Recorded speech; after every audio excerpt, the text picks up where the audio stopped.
az apostles of goodness don't oppose to Yahweh Hashem Hashem Hakadosh Shalom to the one dot equals for lights .8 Choice of Nicholas Latinos and Native Americans as well as Scotland who stood across together according to the book of Jeremiah 50:33. But to whom Saleh belong the adoption, the glory, the covenants, the giving of the law, the service of God, and the promises according to the book of Romans chapter 9 verse 4, Ecclesiastes 10:7. I have seen servants upon horses and princes working as servants upon the earth. KJV 16. So this is what it says about Nero Caesar, which is which Donald Trump, the current president of the United States of America, okay, the United Snakes of America, which is the current president, okay, of the center of wickedness, okay, also called Babylon the Great Whore, okay, Go on, here it goes into also called America, Agrippa and okay, we have Mort, 99 other means, terms, murder in 66.5% other terms. Okay, but the last term would be also America, of which course. one of the most popular poison mixer in the antique Rome. The Roman Emperor Nero was Agrippa, widely accused by ancient historians of poisoning people, okay, the woman most notably his stepbrother Britannicus, of he even employed a Claudius notorious and the mother professional of poisoner. Neros. Yeah, which you can see that in the book, but the book that I also show you in the video, it's basically German, it's not English. Sorry for that. Okay. Named Locusta, yeah, which Locusta was this,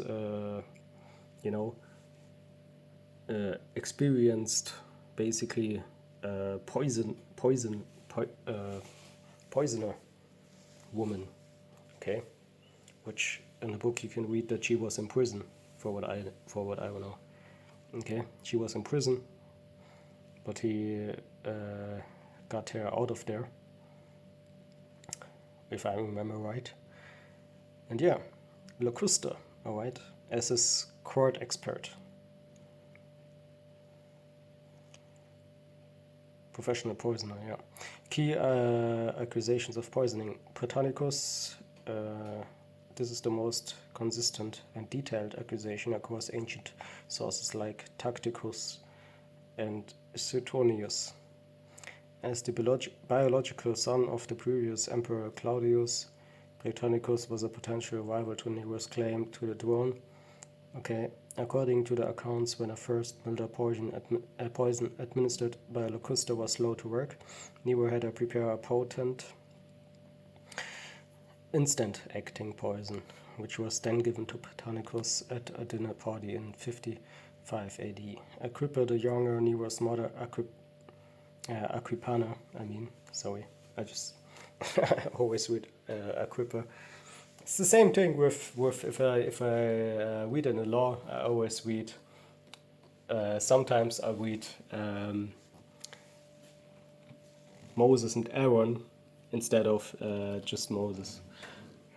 So okay.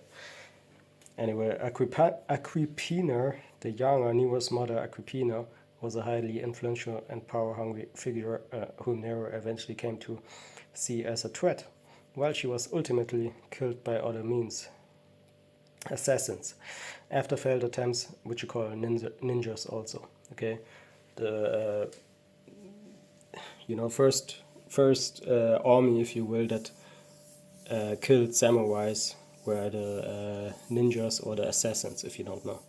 Okay, which I know a little bit of Japanese, so obviously I'm a little bit into the culture of Japan. Okay. After failed attempts involving a rigged boat, ancient sources claim Nero first attempted to poison her several times, but these attempts failed because she regularly took antidotes. Okay, Claudius. It was generally suspected that Agrippina Nero's mother poisoned her husband and Nero's great-uncle, Emperor Claudius, to ensure Nero's succession to the throne. Locusta was reportedly involved in preparing the toxin. Though accounts of the exact method vary. Sorry for my English. It is important, okay, historical context, of course, to note that accounts of Nero's reign come primarily from a few ancient historians, Tacitus, Suetonius, and Cassius, okay, Dio, whose writings were often based against him. They belonged to the centaurial class which generally opposed Nero and may have exaggerated from or even invented some misdeeds to blacken his reputation further. However, the use of poison as political tool, yeah, just like I showed you with the Caesar Borgia case, which, you know, okay.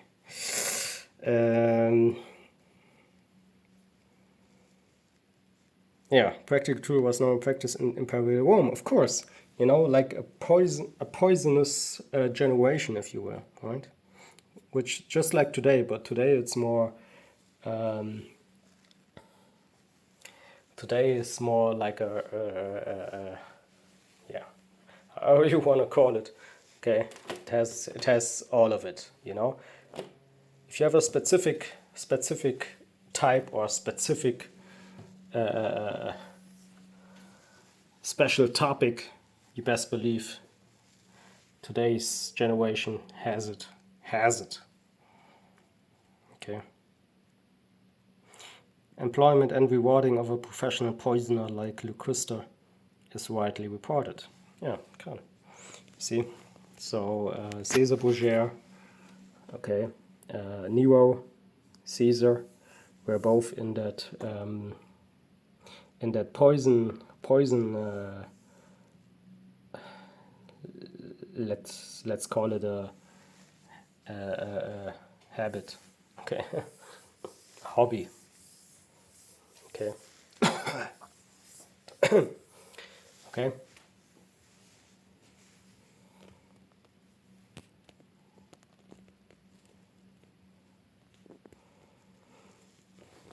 Yeah, so basically, okay, you have Caesar Borgia being Jesus Christ, and you have Nero being Donald Trump. What you want more?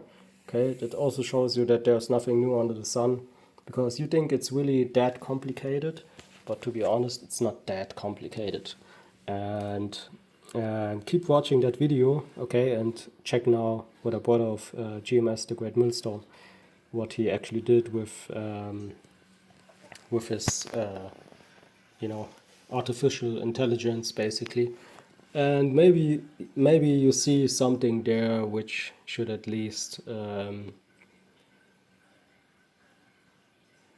provide also some kind of other way to show you how it may possibly can look, okay, if you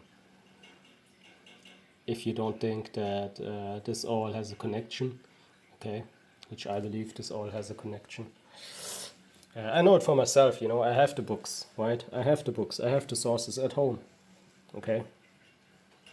I know the connections. I know also what the official doctrine of GMS, okay, Great Millstone, is concerning these things, okay, first and foremost, okay? But I also can understand how, you know, you have different reincarnations in the Bible. A lot of them, you clearly see some sort of connection, if you ask me, right? Yeah, but of course, you know, I have no proof that Donald Trump is Nero, but that shows you also something which also has to do with the name of Yahweh Baruch Shem Shai.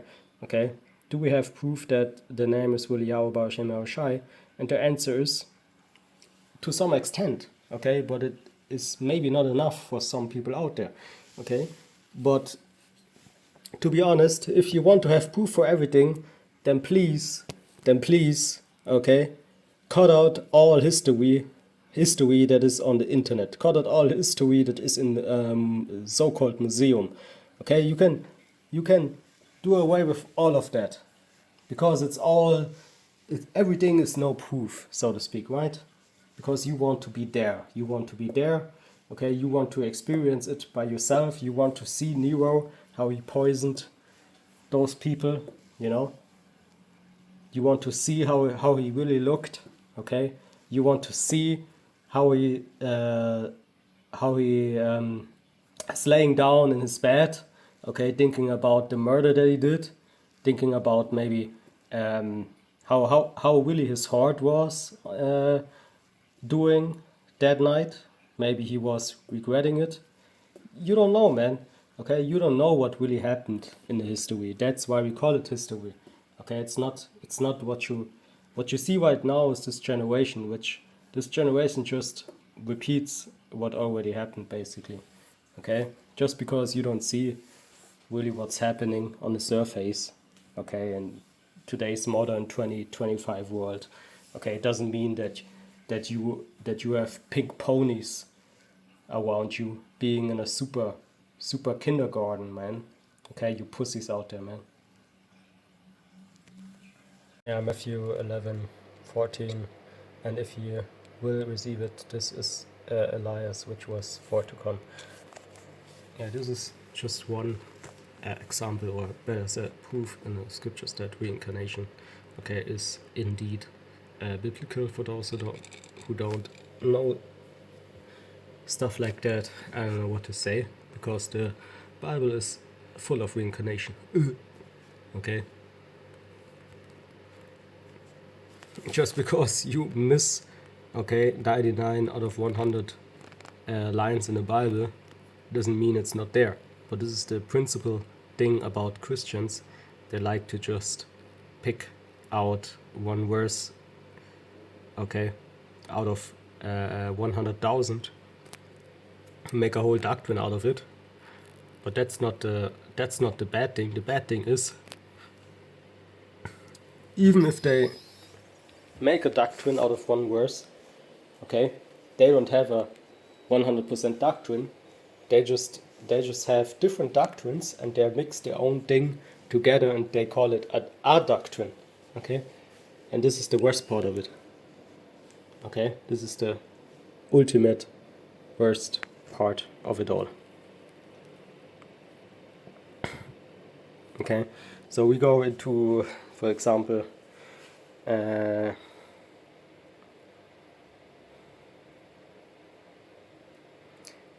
Luke 23:43, and Yahweh said unto him, Verily I say unto thee, today shalt thou be with me in paradise, which shows also, okay, you have a resurrection, okay, or you have a life after your life, which on planet Earth, by now it means when you die, you possibly will be born again as somebody else, but you will not remember who you were. But yeah, one example is Nero, which came back in the reincarnation as Donald Trump, which is a thing of fate. It's not that you can prove something like that. How can you prove? Okay, yeah, you can. Maybe some Amalekite out there has some records about Donald Trump. Okay, his line on his father's side goes back to Nero. Okay, or maybe some esoteric book or something that says maybe this and that, and Nero will be an important role in the future. Who knows? Okay. The 1948ers, they hide a lot of stuff out there. Okay.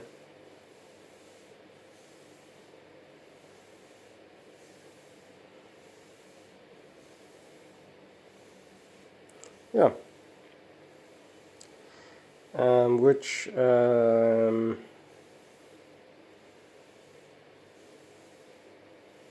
Which we know shall there an evil be in the city without the Lord having done so, right? So, or maybe even some some terror attack, which terror attacker. I don't know anyone who has to do with GMS the Great Millstone who has to do with a terror attack, okay, or with who really believes in the commandments of the Bible and does something like that, okay. But evil and good comes from the left or the right hand side of Yahweh Shem Shai, okay, just like death and life, which means, okay, for those who don't get it, okay, the spirit after your dog dies goes to the Lord, and then it is, or it will be judged, okay, what happens with the spirit. And like I said also, okay, if you die now as somebody in the truth who knows what happens, okay, if you will come back again, because we are already in the end days, trust me. Okay, there's no more what else is there to prove? Okay, the proof is here. Okay, we are in those latter days. Okay, so who knows about that? But you will be reincarnated in the normal case, right? But with that, Shalom.